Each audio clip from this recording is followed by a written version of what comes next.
Hi, I'm Ian Malone. And I'm Alex Teresa. I'll be arguing the pro for this week's topic on Charlie Sheen. And I'll be arguing the con on this week's topic of Charlie Sheen. Now, Charlie Sheen has sort of been making a lot of press lately with all of his sort of bizarre rants where he claims that he's winning and that he's made of tiger blood. And I just sort of asked the question, who's he really hurting here besides himself?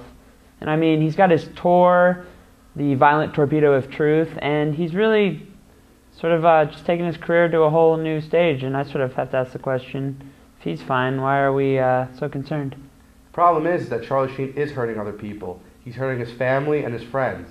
I don't know about you, but if my son was a giant cokehead, I'd be extremely worried. And that's what he's putting his father through. Also, his children are going to have to answer questions when he's older. Why did he do these antics? Why is your father such a drug addict? Why is your father so out of control and leave $2 million per episode on the table?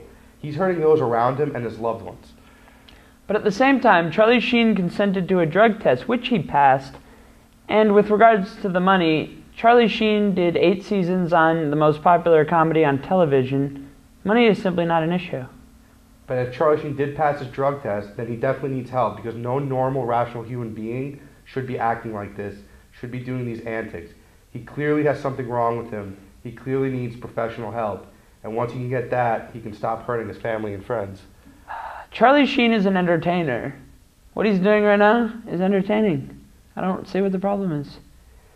I hope for his sake he is entertaining and this is a publicity stunt. But if this is not just pure entertainment, then this could be very dangerous. And in a month, we could be talking about how we remember Charlie Sheen instead of talking about what he's presently doing, because he'll be 6 feet under. He will no longer be entertaining us on television.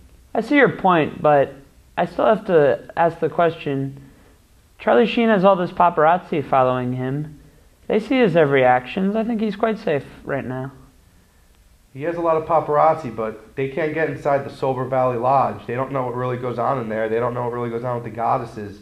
So he could be doing more than meets the eye. We just will never know. I'm glad you mentioned the Silver Valley Lodge, because I'd like to take this moment to defend Charlie Sheen's claims against Alcoholics Anonymous. Now, while his comments were inappropriate, and he definitely shouldn't have said that about a esteemed organization, the comments made against Charlie Sheen by Alcoholics Anonymous are simply not fair, considering if Charlie Sheen is seeking his own alternative way of medicating himself, I say let him. Whatever works, man. It's true, whatever works. But obviously something's not working, because he's acting very bizarre, he's acting very outlandish. A normal person should not be acting on this. Maybe drugs are the normalcy for him and he needs to get back on them, but he really needs professional medical attention at this point in his career.